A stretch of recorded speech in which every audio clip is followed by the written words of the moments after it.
Hi guys, so today I'm coming to you with my April film and TV wrap up where I review all the things worth noting about that I watched during the month. So the first thing here I will not talk too much about because I've got a full review, and that is for Ghost in the Shell, which is the 2017 live action remake. I did give this a 4.5 stars, but if you are interested in like what it's about and what I felt about the film in more detail I guess, then feel free to check out that review. So another film that I went to see in the cinema was again another live action released for 2017, and that was the Beauty and the Beast remake. I gave this a 5 stars. This is actually a really beautiful recreation of the animated version of the Disney film. I had read somewhere that the director actually directed Twilight, which everybody seems to hate, but in all honesty I really loved and enjoyed at that time. I haven't read it or watched them again in recent years, so I don't know, you know, how it changes or how I feel about it now. But anyway, if that's true, it really showed in the attention to detail and I guess just the beauty of the whole film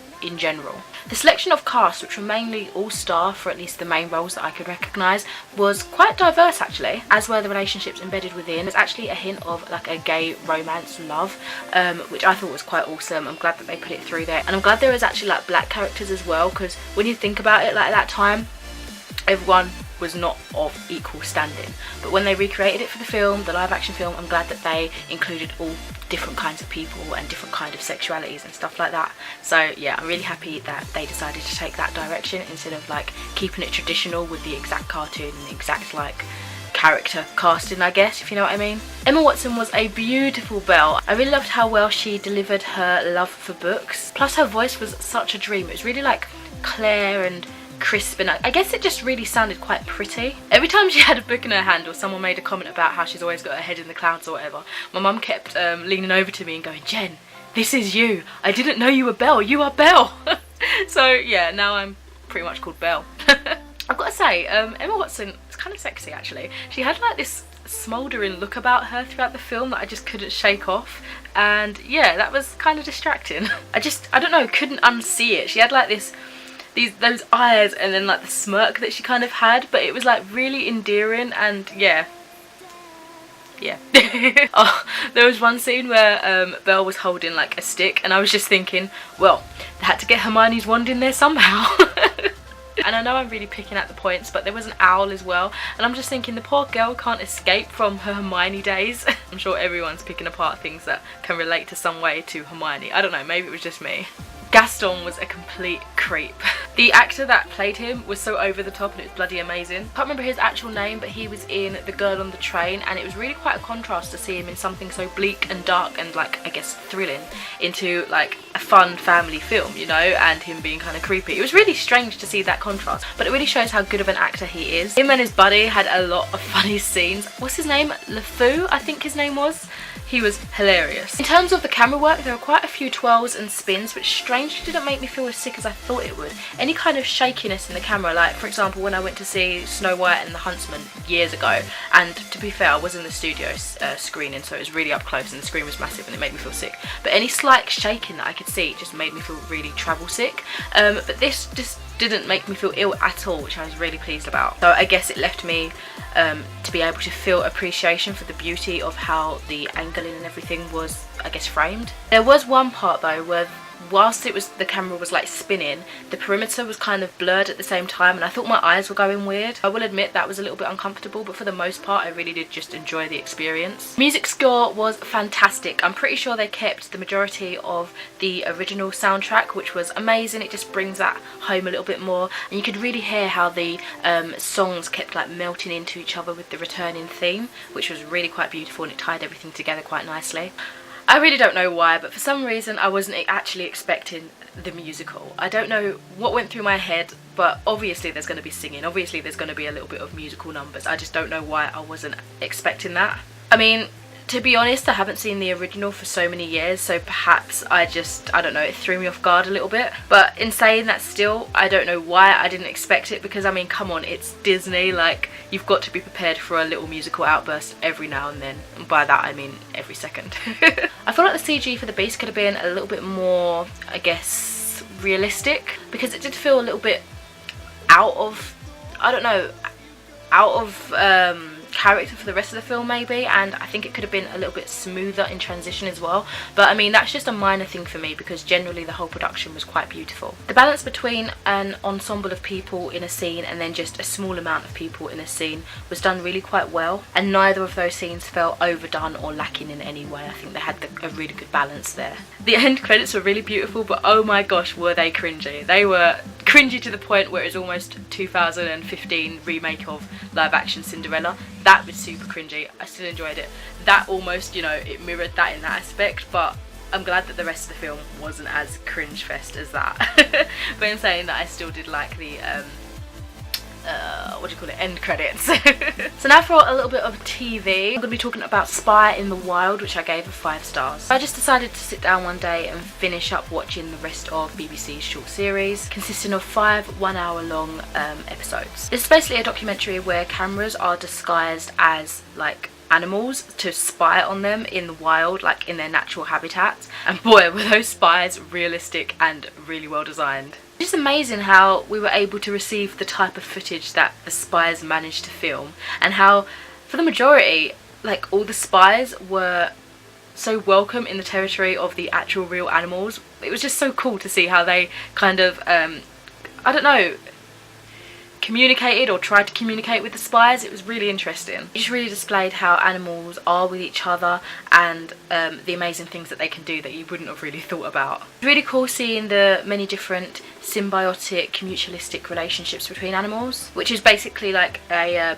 relationship between 2 different species. For example, like a barb fish cleaning a hippopotamus, like they're both getting something out of it because the fish is getting a meal of like this dead skin from the hippopotamus, and the hippo is basically getting clean from infection and stuff like that. Anyway, it's also narrated by David Tennant, so that just made it even better, and yeah, I did really enjoy that documentary. So back to the cinema again, I went to see another new release, and that was Get Out, which I gave 5 stars. So the simple synopsis I can give, it's about a black guy, Chris, who's dating a white girl called Rose, and he goes with her to meet and spend the weekend with Rose's family. They all welcome him kind of over warmly, but things turn quite alarming very quickly. I felt like the plot was like so unexpected, like I just wasn't expecting where it was going at all. It's not the horror that I was actually anticipating, which I think may be a good thing because it wasn't really scary in that sense. But it's not to say that it wasn't scary at all, because it's definitely a more psychological plot and story, and that's what kind of gets into your mind and freaks you out a little bit more, I think. Strangely enough, at the same time, it was pretty funny. There were a lot of jump scenes, but honestly it was like the harsh string instrument that kept me on edge all the time. I think that's definitely what carried the scare factor in terms of music, but it did get a little bit annoying because I feel like it was used quite a lot, like it was overdone a bit. I think the pacing of the plot was really good, and I think everything felt pretty much well timed. I really enjoyed the acting of all the cast, and I appreciated the comic relief of Chris's friend. Oh my god, he was hilarious. They didn't go as deep as I thought they would in terms of why some of the characters were doing the things they were doing, but I mean it was enough to keep me interested. So this is just a little bit of experience from when I went to the cinema, but I loved how everybody in the cinema, like viewing this film together, reacted together. It was just amazing. I felt like we were all friends in there, except for that one girl that was bloody Snapchatting or texting or whatever she was doing on her phone. It was really bright, like the screen was lighting up her, and it was just irritating, and everybody was just looking at her like giving her the look of shame pretty much. Overall, I'm pleasantly surprised with how much I enjoyed this film. I really did like it.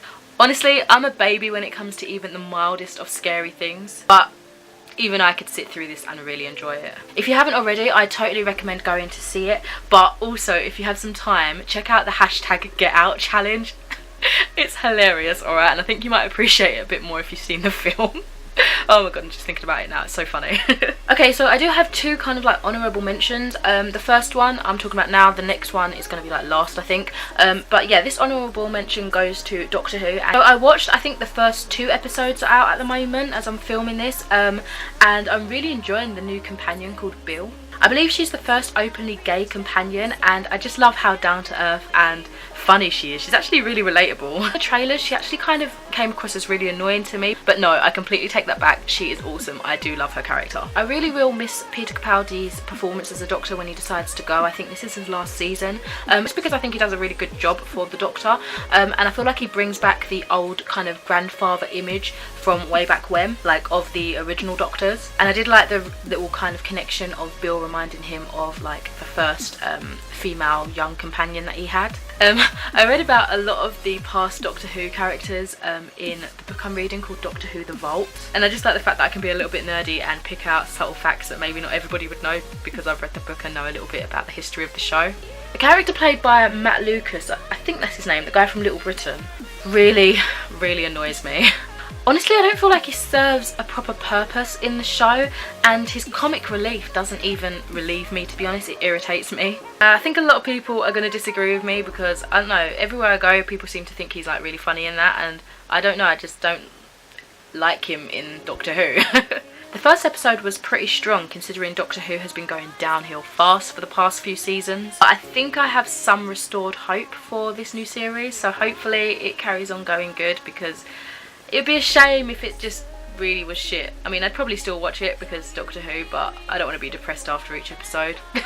So next I saw that someone had recorded Finding Dory, and I've been so excited to watch this. I never got to see it in the cinema and I just haven't bought it on film or whatever, like on DVD, but it was on recording, so yeah, I thought me and mum would check it out, so we did, and I gave it a 4.5 stars. Pretty much, I mean, the storyline is very simple. Marlin and Nemo help Dory to find her family.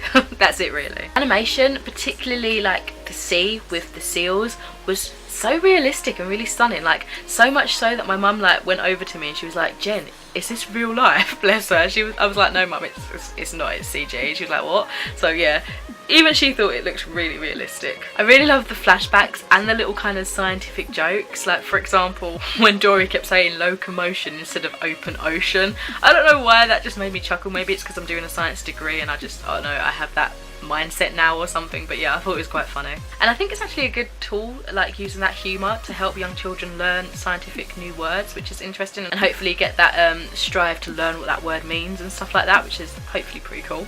I liked as well that the film also had a direct approach to teaching. For example, they were explaining the concept of imprinting. It was simple but a good start, so I did like that they had like an educational kind of lesson going on whilst you're enjoying the film. I will say though that it gives a false reality that all fish can live in many different kinds of waters, when that's not true.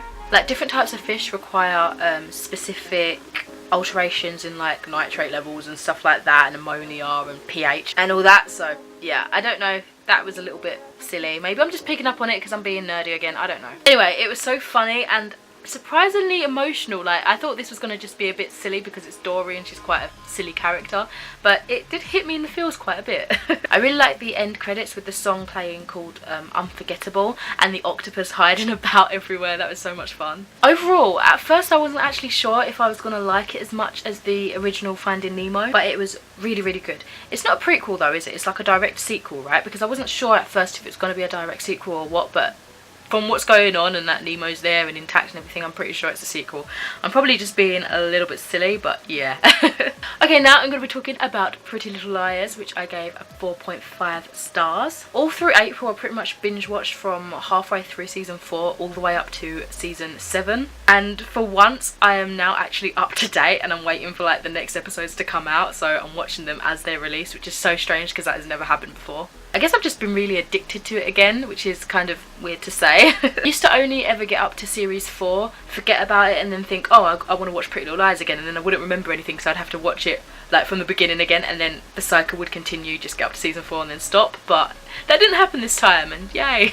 Watching this really took me to my happy place, and it was kind of like a big escapism for me this month, which, as unhealthy as that may sound, is kind of what I needed. So if you don't want like a minor spoiler for Pretty Little Liars season 6, I think I would skip this now until you see like the next picture, and then you know I'm talking about something else, so I'll give you an opportunity to skip now.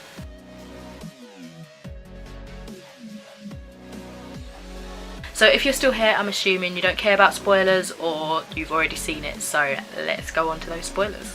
You know the time jump of like 5 years midway through season 6?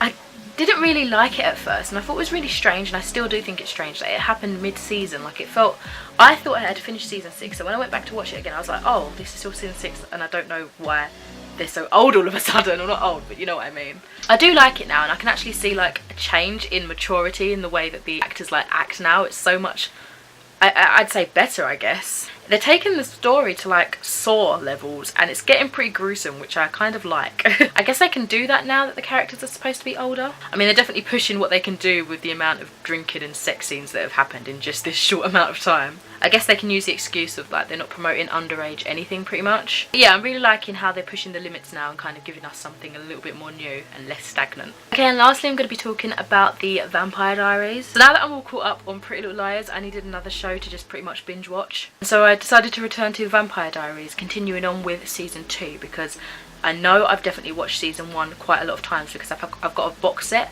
but thinking about it, I think I've got the box set of season 2 too, and I think I've always constantly just watched those seasons on repeat. But I couldn't really remember much, so I thought season 2 was enough for me to throw in, and it's been alright so far. I mean, I've not made much headway with this. I think I'm on episode 6 at the moment of season 2, so I just thought I'd give it like an honourable mention rather than a full-on review because I've not finished it. I've not got many thoughts about it just yet. But yeah, that's it for all the films and TV shows that I wanted to talk to you about that I watched during April. Let me know what you've been watching, if you've seen any new films or new TV shows, or perhaps something you'd want to suggest for me to watch and review possibly. And yeah, I'll speak to you in another video soon. Bye.